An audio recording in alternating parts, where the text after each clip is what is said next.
একজন সৈনিক নিজের কুকুরটিকে নিয়ে সেনাবাহিনীতে চলে এলো, কিন্তু তখনই এক অফিসারের নজর সেই কুকুরের উপর পড়ল। তিনি রাগে ধমক দিয়ে জিজ্ঞাসা করলেন, এই কুকুর কার? লোকটি ভয়ে স্বীকার করল যে কুকুরটি তারই। সে তাড়াতাড়ি অফিসারকে স্যালিউট দিল, আর ঠিক তখনই তার নকল করে কুকুরটিও স্যালিউট করে দিল। এই দৃশ্য দেখে অফিসার, যে তাকে শাস্তি দিতে যাচ্ছিল, অবাক হয়ে গেল। কুকুরের বুদ্ধি আর সরলতা দেখে তিনি মুচকি হেসে কুকুরটিকে সঙ্গে রাখার অনুমতি দিলেন। কিছুদিন পর কুকুরটির ট্রেনিং শুরু হলো। শুধু মার্চ করাই নয়, স্থির হয়ে দাঁড়িয়ে থাকা, 5 কিলোমিটার দৌড়ে কাঁটাতারের নিচ দিয়ে যাতায়াত সবই শিখে নিল।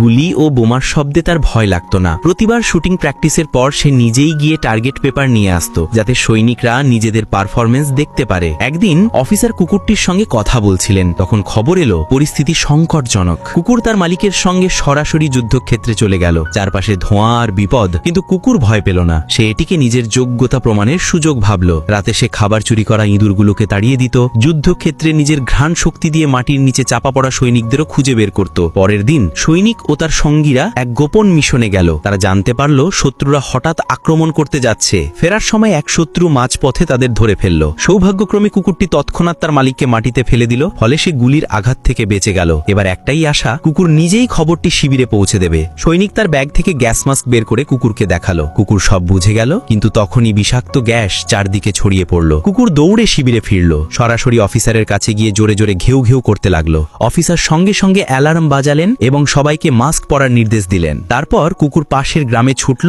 এবং আকাশের দিকে তাকিয়ে ঘেউ ঘেউ করতে লাগলো। গ্রামবাসীরা বুঝলো বিপদ এসেছে। তারা তাড়াতাড়ি মাস্ক পরে দরজা জানালা বন্ধ করে দিল। এদিকে সৈনিক ও তার সঙ্গীরা একটি গোদামে লুকিয়েছিল, কারণ কুকুরের জন্য উপযুক্ত মাস্ক ছিল না। শেষ পর্যন্ত ভেজা তোয়ালে দিয়ে কুকুরের জন্য অস্থায়ী মাস্ক বানিয়ে দিল। ধীরে ধীরে গ্যাস মিলিয়ে গেল, সবাই বেঁচে গেল।